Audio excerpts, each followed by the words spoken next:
Hello বন্ধুরা, welcome to sarmiskitchen। আজকের recipe হচ্ছে চিকেন পকোড়া।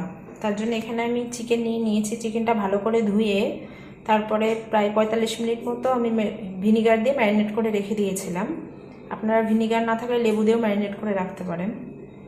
আর লাগছে এখানে আছে পেঁয়াজ কুচি, আদা কুচি, রসুন কুচি, লঙ্কা কুচি, ধনেপাতা কুচি, চালের গুঁড়ো, বেসন আর লবণ, হলুদ।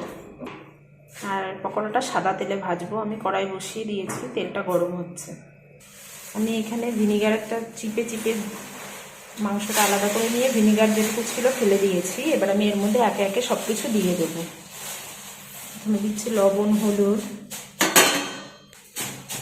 তারপরে দিয়ে দিচ্ছি লঙ্কা কুচি,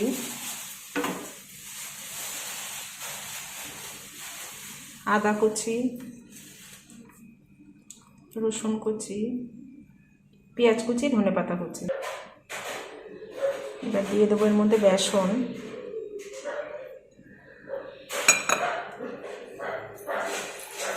আর চালের গুঁড়ো দিয়ে ভালো করে আমি মিশিয়ে নেব। আমি এর মধ্যে এখনো কোনো জল কিছু দেবো না। ভালো করে মিশিয়ে নিয়ে তারপরে যদি লাগে জল আমি তখন দেবো।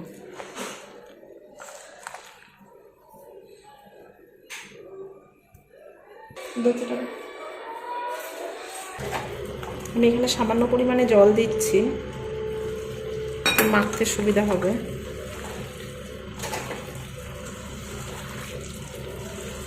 এরকমভাবে ভালো করে হাত দিয়ে মাখিয়ে নেবেন।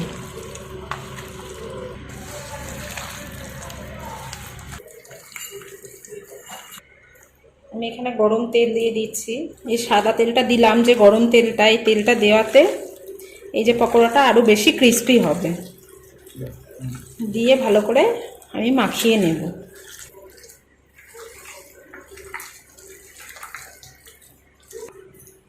এখানে ভালো করে মাখানো হয়ে গেছে। এবার আমি ভেজে নেব। এখানে তেলটা গরম হয়ে গেছে। এবার আমি দিয়ে দিচ্ছি।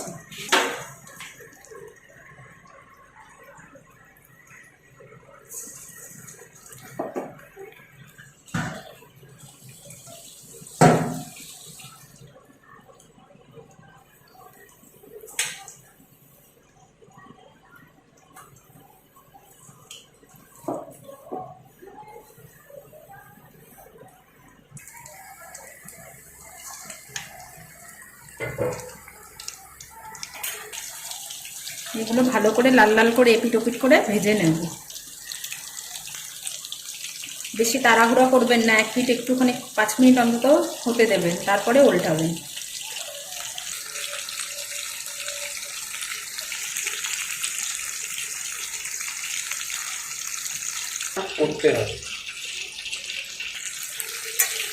এবার আমি এক এক করে পকোড়াগুলো সব উল্টে দেব।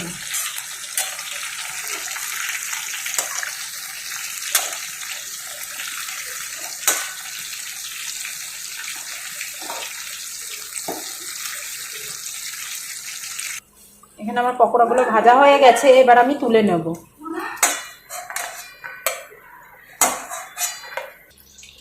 আমি চিকেন পকোড়াগুলো নামিয়ে নিয়েছি। আপনারা বাড়িতে এইভাবে ট্রাই করে দেখবেন, পুরো অনুষ্ঠান বাড়ির মতোই লাগবে। আর আপনারা সবাই ঘরে থাকুন, সুস্থ থাকুন, বাড়িতে একদম বেরোবেন না। ঘরের মধ্যেই আপনারা যা যা খেতে ইচ্ছা হচ্ছে নিজেরা বানিয়ে খান। ঘরেই থাকুন, সুস্থ থাকুন। আর আপনাদের যদি কোনো রিকোয়েস্টেড রেসিপি থেকে থাকে আমাকে কমেন্ট করে জানাবেন, আমি করে দেখানোর চেষ্টা করব। আর রেসিপিটা ভালো লাগলে অবশ্যই সবাই সাবস্ক্রাইব করে দেবেন আমার চ্যানেলটি, এবং বেল আইকনটি অল যেটা আছে সেটা প্রেস করে দেবেন। আর আমার এফবি আর ইনস্টাগ্রামের লিঙ্ক আমি ডেসক্রিপশানে দিয়ে দেবো, আপনারা চাইলে ওখানে আমাকে ফলো করতে পারেন।